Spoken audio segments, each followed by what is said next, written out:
چند چیزیں پڑھیں گے اور سیکھیں گے۔ میں کوشش کروں گا اللہ کی توفیق سے قیمتی باتیں قرآن و حدیث کی روشنی میں اور ہر بات دلیل کے ساتھ عقیدے کی چند باتیں آپ کو سمجھا سکوں۔ اللہ تعالی ہم سب کو قرآن و حدیث کے مطابق عقیدہ، فکر، سوچ، نظریہ اور نیچر بنانے کی توفیق عطا فرما دیں۔ آج کے سبق میں ہم نے ایمان کی اہمیت اور ایمان کی بنیادی شرطیں قرآن و حدیث کی روشنی میں اختصار کے ساتھ سیکھنی ہے۔ سب سے پہلی بات تو یہ ہے کہ دنیا میں اللہ تعالیٰ نے جتنی نعمتیں عطا کی ہیں، انسان کے لیے سب سے عظیم نعمت ایمان کی نعمت ہے۔ ایک بندے کے پاس ایمان ہو اور کچھ نہ بھی ہو، تب بھی وہ بندہ دنیا و آخرت کی ہر کامیابی حاصل کر چکا ہے۔ سورۃ العصر میں آپ پڑھتے ہیں والعصر ان الانسان لفی خسر الا الذین آمنوا وعملوا الصالحات، کہ سارے انسان خسارے میں ہیں سوائے ان کے جن کے پاس دولت ایمان موجود ہے۔ دوسری بات، اللہ کے ہاں حیثیت، وزن، میرٹ اور معیار اور شخصیت جو بنتی ہے وہ حسن کی وجہ سے، حسب و نسب کی وجہ سے، ذہانت کی وجہ سے، مال و دولت کی وجہ سے یا کسی پہنچ اور اپروچ کی وجہ سے نہیں بنتی۔ حیثیت بنتی ہے اللہ کے ہاں ایمان کی وجہ سے۔ جس کے پاس ایمان جتنا زیادہ ہوگا، اللہ تعالیٰ کے نزدیک وہ بندہ اتنا زیادہ محبوب، مقرب اور اتنا زیادہ حیثیت والا ہوگا۔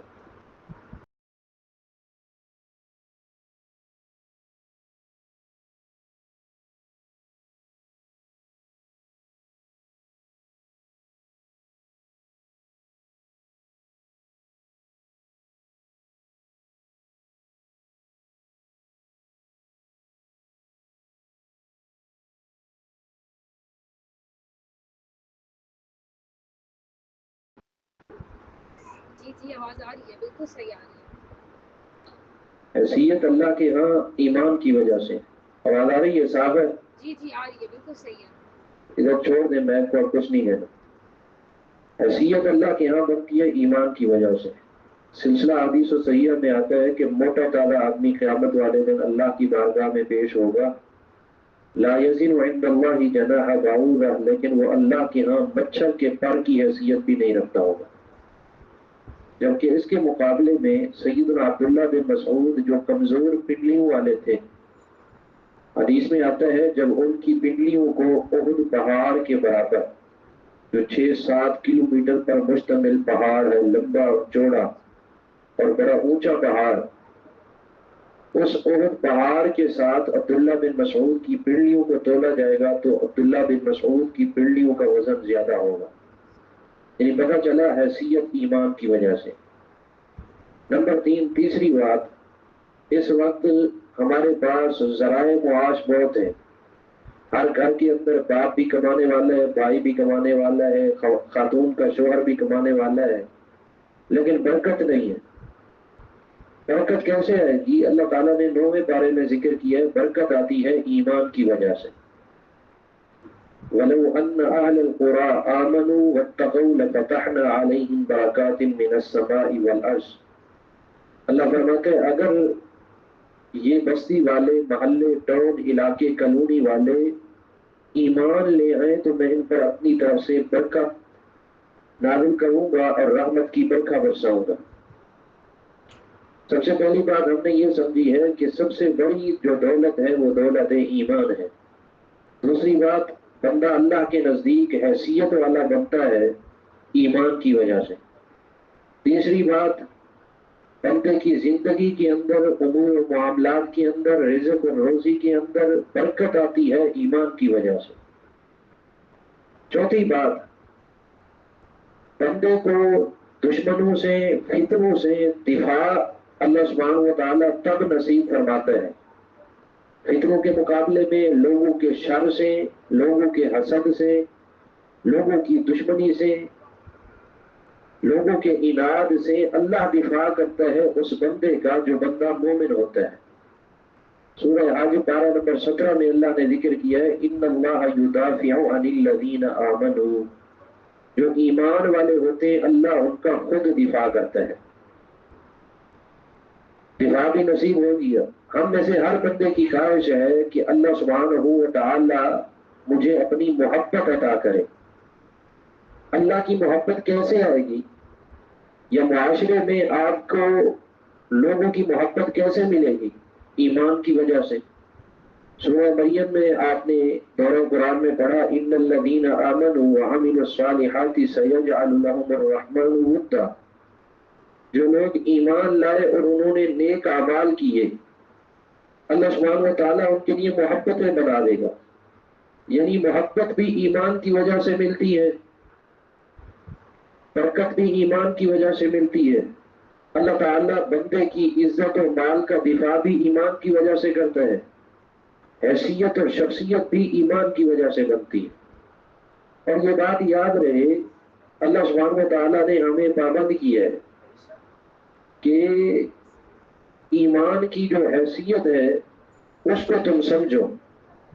دوسرے بارے میں اللہ نے فرمایا وَلَا تَنكِحُوا الْمُشْرِكَاتِ حَتَّى يُؤْمِنَّ وَلَأَمَةٌ مُؤْمِنَةٌ خَيْرٌ مِّن مُشْرِكَةٍ وَلَوْ أَعْجَبَتْكُمْ۔ رشتہ کرنے لگے ہو، انگیجمنٹ کرنے لگے ہو، دیکھو اگر کوئی مومنہ لونڈی ہے، چاہے وہ کالی سیاہ ہو، اللہ کے ہاں وہ اس کافرہ عورت سے بہت ہی بہتر ہے، بہت ہی افضل ہے جو کافرہ عورت ایمان سے عاری اور خالی ہے۔ آگے فرمایا وَلَا تُنكِحُوا الْمُشْرِكِينَ حَتَّى يُؤْمِنُوا وَلَعَبْدٌ مُؤْمِنٌ خَيْرٌ مِّن مُشْرِكٍ وَلَوْ أَعْجَبَكُمْ۔ اور جو مشرک مرد ہے اس کے مقابلے میں مومن مرد بہت بہتر ہے۔ اگرچہ تمہیں مشرک اور کافر پسند ہو، لیکن اللہ کے ہاں مومن، چاہے اس کے پاس مال نہ ہو، حسب و نسب نہ ہو، حسن و جمال نہ ہو، مال و دولت اور عہدہ نہ ہو، اللہ کے ہاں مومن بڑا پسندیدہ ہے، بہت ہی پسندیدہ ہے۔ یہ چند باتیں تھی ایمان کی اہمیت کے حوالے سے۔ اس بات کو ہم جتنا لمبا کریں اتنا زیادہ ہی یہ بات تفصیل طلب ہے۔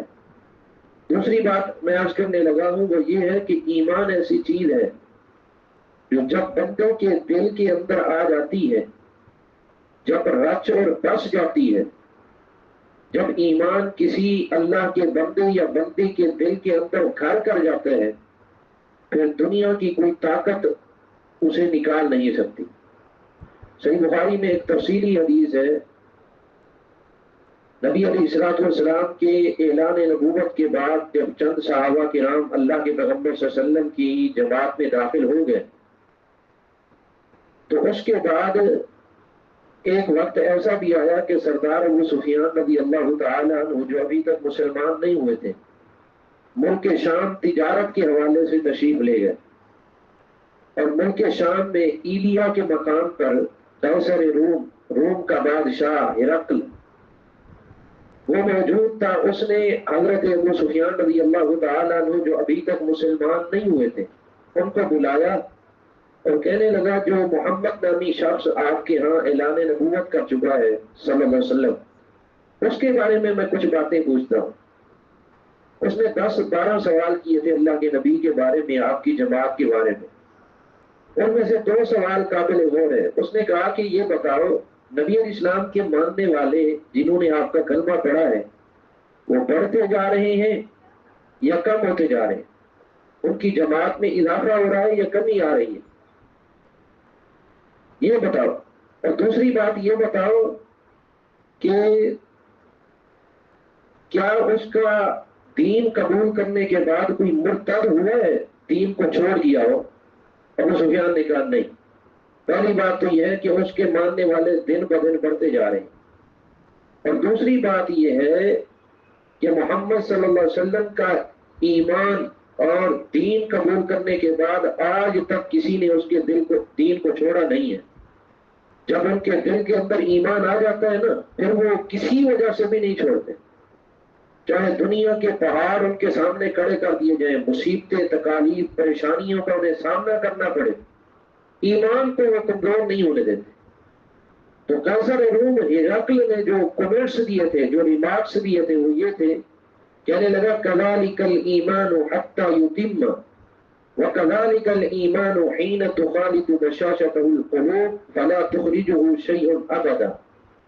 ایمان کی یہی حیثیت ہوتی ہے جب ایمان دل کے اندر رچ اور بس جائے، پیوست ہو جائے اور گھر کر جائے، پھر دنیا کی کوئی طاقت اسے نکال نہیں سکتی. اور قرآن کریم میں آپ نے واقعات میں پڑھا کہ بڑا زور لگایا گیا ایمان کو قبول کرنے کے بعد ایمان کو کمزور کرنے کے لیے، لیکن سلف صالحین اور صحابہ رسول نے کیسے استقامت کا مظاہرہ کیا. آپ نے دیکھا فرعون کے بعد جو جادوگر آئے تھے حضرت موسیٰ علیہ السلام کا مقابلہ کرنے کے لیے، ایمان لانے سے پہلے ان کا مطمع نظر، ان کی زندگی کا ہدف، مقصد اور ٹارگٹ یہ تھا کہ ہمیں کیا اجرت ملے گی، کیا ہمیں اپنا کوئی حاشیہ نشین بناؤ گے، کوئی وزیر مشیر کوئی عہدہ دو گے، کوئی مال و دولت بھی دو گے کہ نہیں. فرعون نے کہا میں تمہیں سب سے زیادہ اپنا قریبی بنا لوں گا. یہ ہے نیچر ایمان لانے سے پہلے. لیکن جب آمنا برب العالمین رب موسیٰ و ہارون، انہوں نے اعلان کر دیا کہ ہم موسیٰ اور ہارون علیہ السلام کے رب پر ایمان لے آئے، پھر فکر کیسے تبدیل ہوئی ہے، سوچ اور نیچر کیسے اس میں چینج آئی ہے. غور کریں. فرعون کہنے لگا میں تمہیں کھجور کے تنے کے اوپر سولی پہ لٹکا دوں گا. تم نے کیا کیا؟ تھوڑی دیر پہلے تو تم مجھ سے عہدے مانگ رہے تھے، ابھی موسیٰ اور اس کے رب پر ایمان لے آئے ہو. تو وہ جادوگر ایمان لانے کے بعد کیا کہتے ہیں؟ فَقْضِ مَا أَنْتَ قَاضٍ، جیسے تیرا دل کرے تو ویسے کرتا رہے، ہم ایمان کو چھوڑنے والے نہیں ہیں. تو پھانسی کے پھندوں پہ لٹکا تیری مرضی، تو تختہ دار پہ لٹکا تیری مرضی، تو ہمارے جسم کی بوٹیاں اور ٹکڑے ٹکڑے کر دے تیری مرضی. ایمان کو چھوڑنے والے نہیں ہیں کیونکہ اب وہ دل میں رچ اور بس بھی ہے. یہی صورتحال اصحاب کہف کی ہے. آپ پڑھ کے آئے ہیں قرآن میں.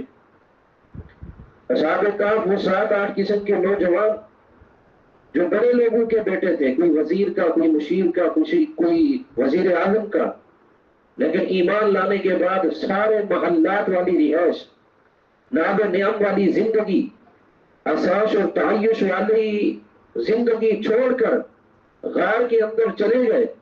اور اللہ کہتے ہیں انہم فتیۃ آمنوا بربہم وزدناہم ھدی. جب وہ اپنے رب پر ایمان لے آئے، دنیا کی ساری طاقتوں کو انہوں نے اپنی پاؤں کی پوکر پر رکھا، لیکن اللہ پر ایمان کو کمزور نہیں ہونے دیا.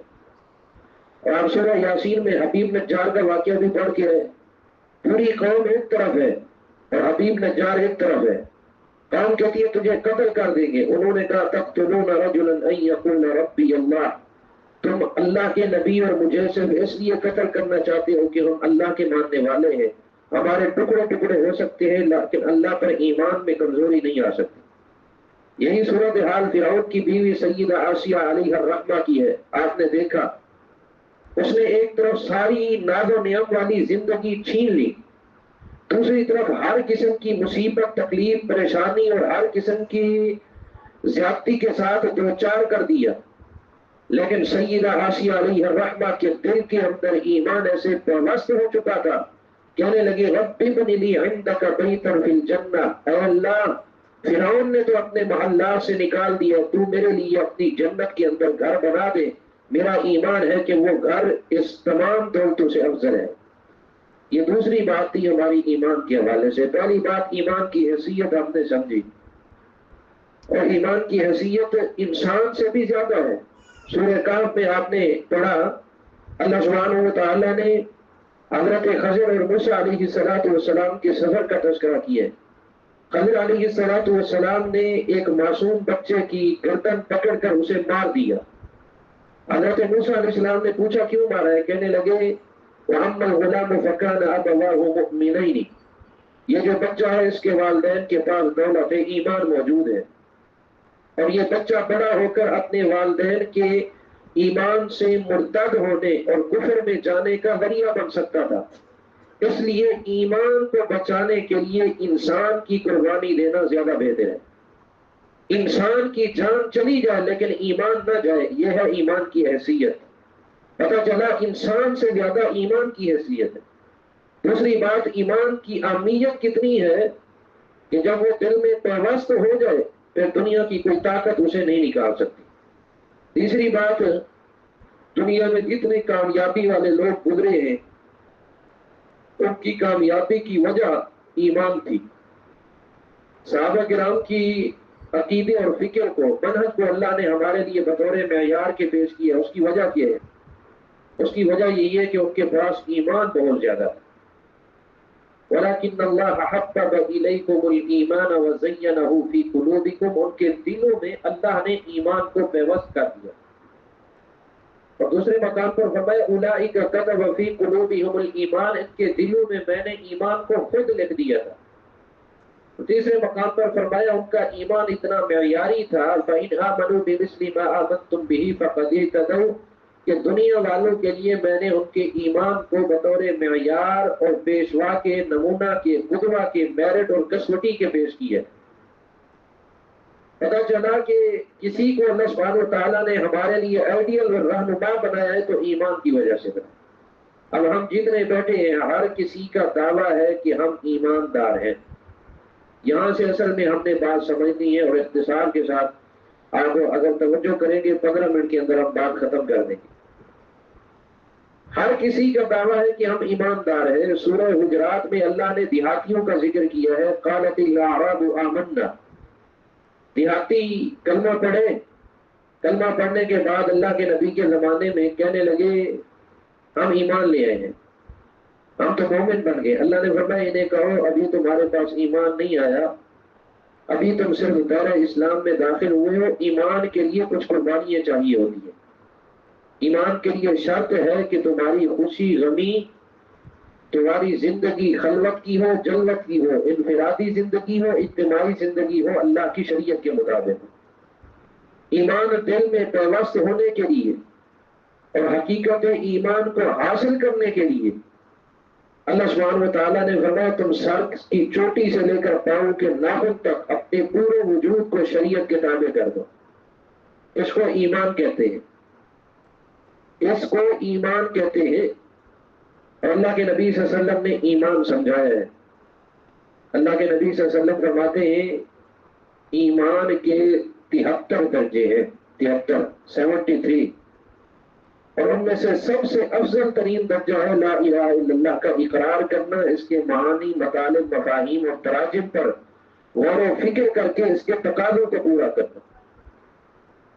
ایمان کا کم سے کم درجہ یہ ہے وہ اماطۃ الاذی عن الطریق، راستے سے تکلیف دہ چیز کو ہٹانا۔ اور آپ نے فرمایا والحیاء شعبۃ من الایمان، حیا، شرم بھی ایمان کا ایک حصہ ہے۔ کیا پتہ چلا؟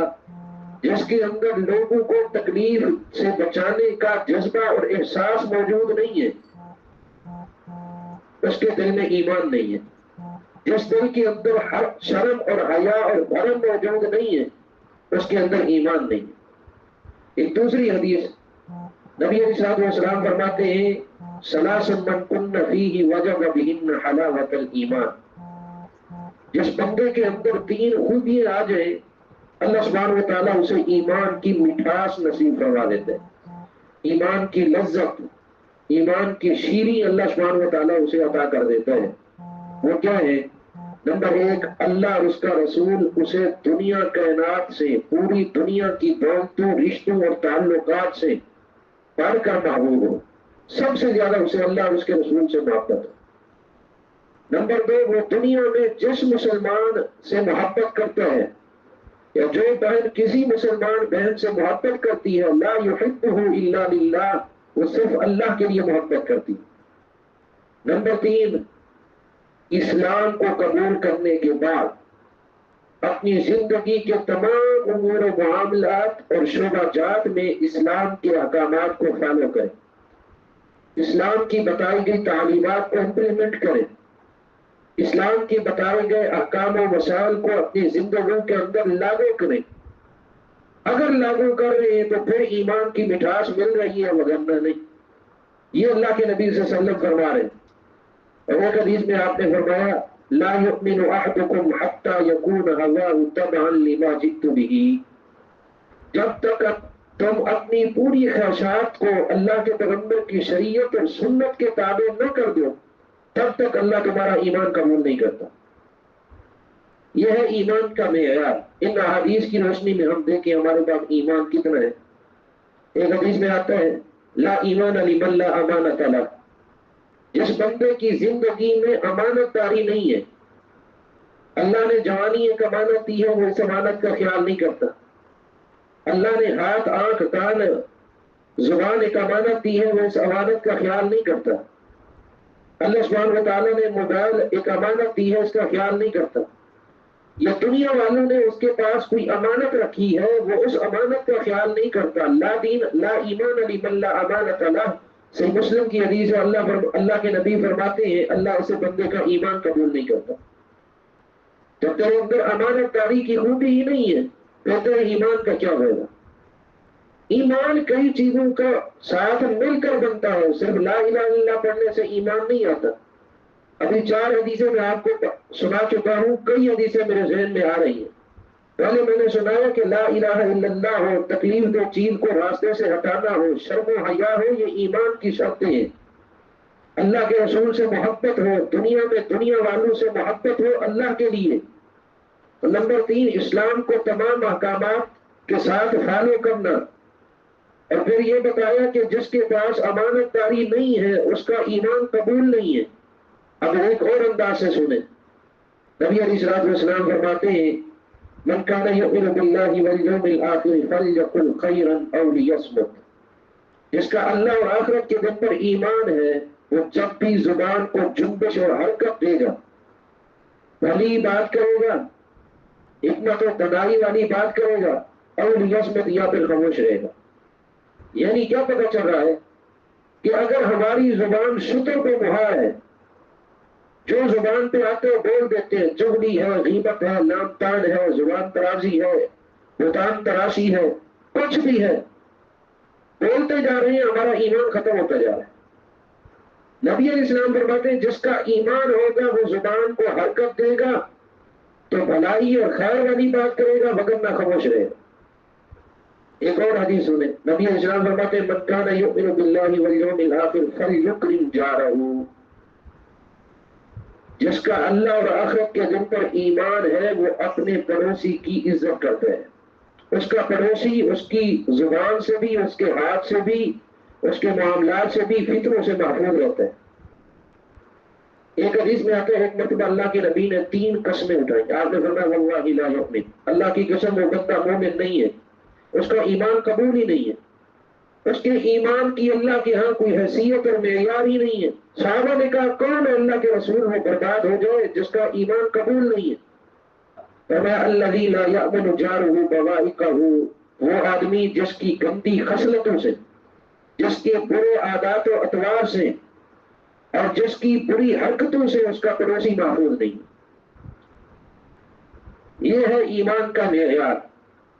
یعنی آپ مجسمہ خیر ہوں، آپ خیر کا مرکز و محور اور منبع بن جائیں، ایمان یہ تقاضا کرتا ہے. نبی اسلام فرماتے ہیں من کان یؤمن باللہ والیوم الآخر فلیصل رحمہ. اللہ اور آخرت کے دن پر ایمان کا تقاضا یہ ہے کہ صلہ رحمی کرو، رشتہ داری کو جوڑو. کوئی آپ کے ساتھ برا کرتا ہے، اینٹ کا جواب پتھر سے نہیں، اینٹ کا جواب پھول سے دو. کوئی برا رویہ اختیار کرتے ہیں اس کے ساتھ اعلیٰ اخلاق سے پیش ہے. یہ ایمان کے تقاضے ہیں. اور 2 حدیثوں میں اللہ نے ہماری مسلمان ماؤں اور بہنوں کے لیے اللہ کے نبی صلی اللہ علیہ وسلم نے ایمان کا میرٹ اور معیار مقرر کیے. اللہ کے نبی فرماتے ہیں لا يحل لامرأة تؤمن بالله واليوم الآخر ان تحد على میت فوق 3 ایام. جس عورت کا اللہ کی ذات پر اور آخرت کے دن پر ایمان ہوگا وہ کسی بھی مرنے والے آدمی پر 3 دن سے زیادہ سوگ نہیں بنائے گی سوائے اپنے شوہر کے. اس پر وہ 4 مہینے 10 دن کا سوگ بنا سکتی. اس کے علاوہ چاہے اس کا بیٹا ہو، چاہے اس کا بھائی ہو، چاہے اس کا باپ ہو، اس کے جدائی کی وجہ سے جو دل پہ زخم آیا ہے، جو دماغ پہ چوٹ لگی ہے، جو فکر کے اوپر ضرب لگی ہے، اس کو تو مندمل ہونے میں اور ختم ہونے میں کئی سال لگ جاتے ہیں. جس کا پیارا جاتا ہے اس کو ہی پتا ہوتا ہے، لیکن وہ سوگ نہیں منائے گی. 8ویں دن 15ویں دن آنکھوں سے آنسو جاری ہو جانا یہ سوگ نہیں ہے، یہ تو محبت کی نشانی ہے، نرم دلی کی نشانی ہے کہ جانا والا چلا گیا، اس کے پیچھے اس کو یاد کر کے رو رہی ہے. شوق یہ ہے کہ نہ اپنے آپ کی کوئی خیال ہے، نہ زندگی کو معاملات پہ لانے کا خیال ہے، نہ کوئی زندگی کو اپنی امور و معاملات کے ساتھ چلانے کا خیال ہے. بس کہتی ہے نہ میں نے کھانا ہے، نہ پینا ہے، نہ کچھ معاملات ہیں. پریشانی، دکھ اور غم کو اٹھانا اور بات ہے، شریعت کے حکم کو پس پوش ڈال کر کے اپنی منمانی کرنا اور بات ہے. اللہ کے نبی فرماتے ہیں ایمان نہیں ہے اس کا جس نے 3 دن سے زیادہ شوق کی حالت میں زندگی گزاری ہے. اور ایک اور حدیث میں آپ نے فرمایا ایسی عورت کے لیے حلال نہیں ہے جو اللہ اور آخرت کے دن پر ایمان رکھتی ہے کہ وہ بغیر محرم کے سفر کرے. یہ اللہ کے نبی صلی اللہ علیہ وسلم کی حدیث ابو داؤد میں یہ ایمان کی شرطیں بتائی جا رہی ہیں. اس طرح کی حدیث بہت زیادہ ہے، لیکن میں نے اختصار کے ساتھ چند حدیث ذکر کی ہیں جو ہمارے لیے ایمان کا میرٹ مقرر کرتی ہیں کہ ایمان کا تقاضا ہے ہماری توحید کے اندر کمزوری نہ ہو. ایمان کا تقاضا ہے ہمارے اندر شرم و حیا کوٹ کوٹ کے بھرا ہوا ہو.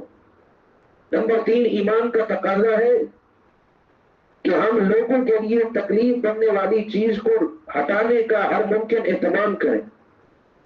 نمبر 4 ایمان کا تقاضا یہ ہے کہ پوری دنیا کی تمام چیزوں سے بڑھ کر ہمیں اللہ اور اس کے رسول کی ذات محبوب ہو.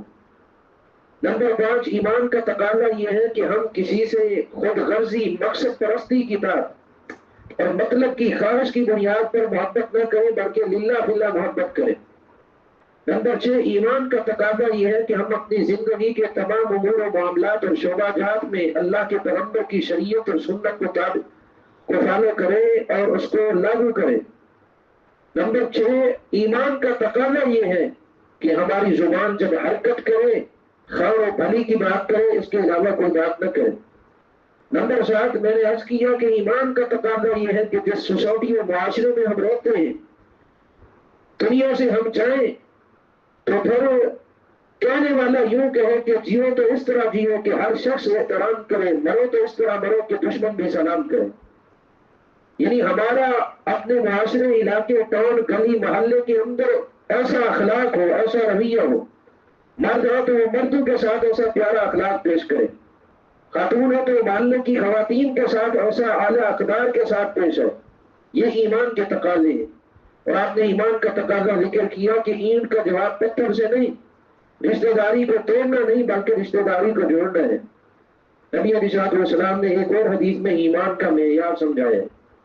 اللہ کے نبی صلی اللہ علیہ وسلم فرماتے ہیں جس بندے کے اندر 3 چیزیں آ جائیں اللہ سبحانہ و تعالیٰ اسے ایمان کی لذت عطا فرما دیتے ہیں. ذاق طعم الایمان، ایمان کا ذائقہ عطا فرما دیتے ہیں. وہ کیا 3 چیزیں ہیں؟ من رضی باللہ ربا، اللہ کے رب ہونے پر راضی ہو جائے. یہ فکر بنا لے میرا مشکل کشا، حاجت روا، داتا، گنج بخش، رنج بخش، ڈگریاں بنانے والا، بیٹے اور بیٹیاں دینے والا، مشکلیں حل کرنے والا، خوشیاں دینے والا، ہر قسم کی مصیبتوں سے نکالنے والا صرف اللہ ہے. اللہ کے علاوہ کوئی بھی نہیں ہے اور وہ ہر کسی کی ڈائریکٹ سنتا ہے. یہ عقیدہ بنا لے کہ وہی ذات ہے جس کو جہاں سے آواز ہے وہ آواز بھی سنتا ہے اور ہماری مدد کرنے پر بھی قادر ہے. یہ عقیدہ بنا لے کہ رکوع، سجدہ، ذبح کرنا، جانور پیش کرنا اور دعا کرنا، یہ ساری چیزیں اللہ کی ذات کے ساتھ خاص ہے. نمبر 2 وبی محمد رسول، اللہ ایمان کا ذائقہ عطا کرتے ہیں اس بندے کو جو نبی رحمت صلی اللہ علیہ وسلم کو اپنے لیے پیشوا بنا لے. اللہ کے پیغمبر صلی اللہ علیہ وسلم کی سنت کو فالو کرے. اگر استاد ہے تو آپ کو بحیثیت استاد کے پڑھے، اگر تاجر ہے آپ کو بحیثیت تاجر کے لے، اگر وہ باپ ہے تو آپ کو بحیثیت باپ کے لے، اگر وہ معلم ہے تو آپ کو بحیثیت معلم کے لے، اگر جج ہے تو اللہ کے نبی کی سنت کو بحیثیت جج کے لے. نبی رحمت صلی اللہ علیہ وسلم کی سنت کو زندگی کے تمام معاملات میں، خوشی میں، غمی میں، انفرادی زندگی میں، اجتماعی زندگی میں، خاندانی معاملات میں، معاشرتی معاملات میں، معاشی معاملات میں فالو کریں. اور نمبر 3 اللہ کے نبی فرماتے ہیں وبالاسلام دینا، جو اپنا دین اسلام ہی کو پسند کر لیں. اس میں صرف عبادات میں اسلام اور شادی کے موقع پر یہود و نصارہ کی ثقافت، تہذیب اور کلچر کو فالو کرو، نہیں، یہ ایمان نہیں ہے۔ ایمان یہ ہے کہ خوشی آئی ہے تب بھی دین کو دیکھے کہ دین کیا کہتے ہیں، غمی آئی ہے تب بھی دین اسلام کو دیکھے دین کیا کہتے ہیں، معاشرتی معاملات ہے تب بھی دیکھے، دکان پہ ہو تب بھی دین سے رہنمائی لے، گھر میں ہے تب بھی دین سے رہنمائی لے، شادی کر رہے ہو تب بھی دین سے رہنمائی لو، مردہ دفن کر رہے ہو تب بھی دین سے رہنمائی لو۔ یا ایھا الذین آمنوا ادخلوا فی السلم کافہ، یہ ایمان کے تقاضے ہیں۔ اور اللہ سبحانہ و تعالیٰ نے سورۃ المؤمنون کے شروع میں ایمان کی کچھ شرطیں بیان کی ہیں، اور اسی طرح سورہ انفال میں 5 چیزیں بیان کی ہیں۔ یہ 2 مقامات یاد رکھیں، انشاءاللہ اللہ سبحانہ و تعالیٰ ہمیں حلاوت ایمان نصیب فرما دے گا۔ اللہ سبحانہ و تعالیٰ فرماتے ہیں وہ مومن کامیاب ہو چکے ہیں جن کی پہلی شرط یہ ہے الذین هم فی صلاتہم خاشعون، کہ جو نماز میں خشوع و خضوع کرنے والے، پوری نماز توجہ کے ساتھ، اس قدر عاجزی کے ساتھ، اس قدر اعتدال اور طمانینت کے ساتھ پڑھتے ہیں کہ ادھر ادھر توجہ نہیں جاتی، یوں لگتا ہے کہ کوئی شخص درخت کا تنا کھڑا ہے، بالکل حرکتیں نہیں ہیں۔ دوسری نشانی ایمان کی عن اللغو معرضون، بیہودہ باتیں، بے مقصد باتیں، فضولیات سے وہ بالکل کوسوں دور ہوتے ہیں، ان کا کوئی تعلق ہی نہیں ہوتا، جب بھی وہ زبان کو حرکت دیتے ہیں اچھی بات کرتے ہیں۔ تیسری شرط اللہ نے ایمان کی ذکر کی کہ وہ زکوٰۃ کو ادا کرتے ہیں، اللہ کے دیے ہوئے مال میں سے اللہ کا جو حق بنتا ہے وہ اس کو ہر سال پوری ترتیب کے ساتھ ادا کرتے ہیں۔ چوتھی نشانی بیان کی والذین هم لفروجہم حافظون، کہ وہ اپنی شرمگاہوں کی حفاظت کرنے والے ہوتے ہیں۔ ہاں جو جائز طریقے ہیں ان کا اللہ تعالیٰ نے ذکر کر دیا، میاں بیوی کا حق ہے، غلام اور لونڈی کا معاملہ ہے، اور اسی طرح اللہ سبحانہ و تعالیٰ نے ذکر کیا کہ وہ اپنی امانتوں کی اور اپنے وعدوں کی پاسداری کرنے والے ہوتے ہیں۔ تو پھر آخر میں ذکر کیا کہ وہ نماز میں ہمیشہ کی اختیار کرتے ہیں۔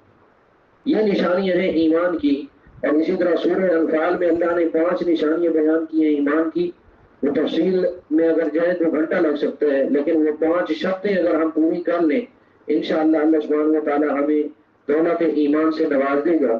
پہلی شرط یہ ہے انما المؤمنون الذین اذا ذکر اللہ وجلت قلوبہم، اللہ فرماتا ہے ایمان تب آتا ہے جب بندے کا دل ایسا ہو اللہ کی پکڑ کا، اللہ کی عذاب کا، اللہ سبحانہ و تعالیٰ کی ناراضگی کا قرآن و حدیث کی روشنی میں اسے بتایا جائے تو اس کا دل دہل جائے، ڈر جائے، رونگٹے کھڑے ہو جائے کہ میرا خالق و مالک اتنی نعمتیں دے رہا ہے پھر بھی میں اس کی بغاوت کر رہا ہوں، پھر بھی میں اس کی نافرمانی کر رہی ہوں، پھر بھی میں نے اس کے گھر میں آ کے سر نہیں جھکایا، پھر بھی میں نے اس کے لیے نماز روزے حج زکوٰۃ کا اہتمام نہیں کیا، کیا کب تک میں اپنے مالک سے بغاوت کرتا پھروں گا، اپنے مالک سے راستے سے ہٹتا پھروں گا؟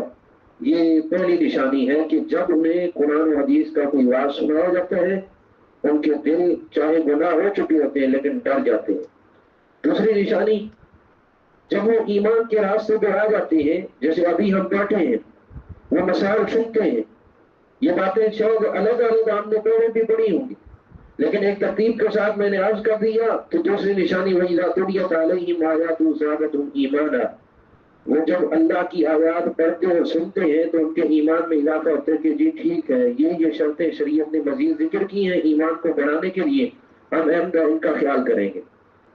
نمبر 3 وَعَلَىٰ رَبِّهِمْ يَتَوَكَّلُونَ، وہ اپنے رب ہی پر بھروسہ کرتے، اللہ کے علاوہ کسی پر بھروسہ ان کا نہیں ہوتا۔ اور نمبر 4 الَّذِينَ يُقِيمُونَ الصَّلَاةَ، وہ نماز کو قائم کرتے ہیں، اور نماز قائم کرنے کے اندر 3 شرطیں آتی ہیں۔ نمبر 1 5 وقت نماز پڑھیں، 5 وقت نماز پڑھیں۔ نمبر 2 5 وقت نماز اسی طرح پڑھیں جس طرح اللہ کے پیغمبر صلی اللہ علیہ وسلم کی سنت ہے، اللہ کے پیغمبر کی سنت کے مطابق پڑھیں۔ اور نمبر 3 5 وقت نماز اگر مرد حضرات ہیں تو ان کے لیے باجماعت پڑھنا اور ٹائم پر پڑھنا شرط ہے، اگر خواتین ہیں تو ان کے لیے ٹائم پر پڑھنا شرط ہے۔ تیسرے نمبر پر اس پہ اقامت صلاۃ کرتے ہیں۔ اور نمبر 5 اللہ فرماتے ہیں وہ اللہ کے راستے میں خرچ کرتے ہیں، مومن لوگ جن کے دل اللہ کا ذکر سن کے ڈر جائیں، قرآن و حدیث کا وعظ اور نصیحت اور درس سننے کے بعد جن کے ایمان میں اضافہ ہو جائے، جن کا اپنے رب پر توکل دن بدن بڑھتا جائے، جو نماز کو ہمیشگی کے ساتھ بر وقت سنت کے مطابق ادا کرتے رہے، اللہ کے راستے میں خرچ کرتے رہے۔ سورہ انفال آپ بیٹھے ہیں، ذرا قرآن کھول کے دیکھیے گا، آیت نمبر 4 ہے۔ اللہ فرماتا ہے جو یہ خوبیاں اپنا لینا، میں گواہی دیتا ہوں اولئک هم المؤمنون حقا، یہ پکے اور سچے مومن ہیں۔ اللہ ہمیں یہی ایمان نصیب فرمائے۔ یہ ایمان کے حوالے سے بالکل اختصار کے ساتھ چند باتیں میں نے آج کی ہیں۔ انشاءاللہ ایمان کے 6 ارکان ہیں، ہم ہر روز ایک ایک رکن اس کے جو تقاضے ہیں وہ کرتے رہیں گے۔ اللہ سبحانہ و تعالی ہمیں عمل کی توفیق عطا فرمائے۔ کسی کا کوئی سوال ہے تو پوچھو۔